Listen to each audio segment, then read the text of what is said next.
गौतम बुद्ध की एक प्रचलित कथा के अनुसार एक दिन सुबह सुबह सभी शिष्य बुद्ध के प्रवचन सुनने के लिए एक साथ बैठे हुए थे। कुछ देर बाद बुद्ध अपने साथ एक रस्सी लेकर आए। तथागत के हाथ में रस्सी देखकर सभी शिष्यों को हैरानी हुई। बुद्ध अपने आसन पर बैठे और उन्होंने रस्सी में एक के बाद एक 3 गांठ लगा दी। इसके बाद उन्होंने शिष्यों से पूछा कि ये वही रस्सी है जो गांठ बांधने से पहले थी।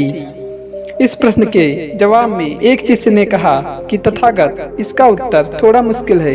ये हमारे देखने के तरीके पर निर्भर करता है। इस तरह से तो रस्सी वही है, इसमें कोई बदलाव नहीं है। एक अन्य शिष्य ने कहा कि अब इसमें 3 गांठ लगी हुई है जो कि पहले रस्सी में नहीं थी। इसमें बदला हुआ भी कहा जा सकता है।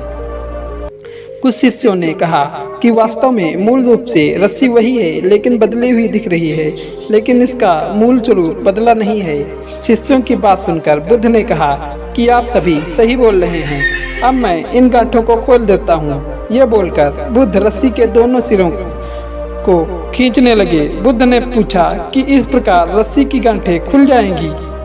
सभी शिष्यों ने कहा कि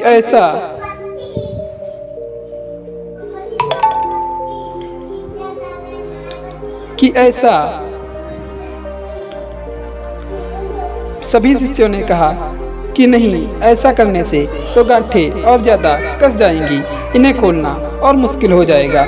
बुद्ध ने कहा ठीक है, अब एक अंतिम प्रश्न, इन गांठों को खोलने के लिए हमें क्या करना होगा?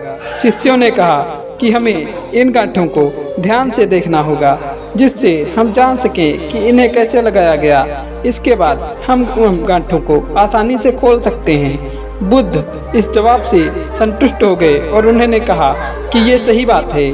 हम परेशानियों में फंसे रहते हैं और बिना कारण जाने ही उसका हल खोजने लगते हैं, जबकि हमें पहले समस्याओं के मूल को समझना चाहिए। जब समस्याओं की वजह समझ में आ जाएगी तो उन्हें सुलझाना बहुत ही आसान हो सकता है।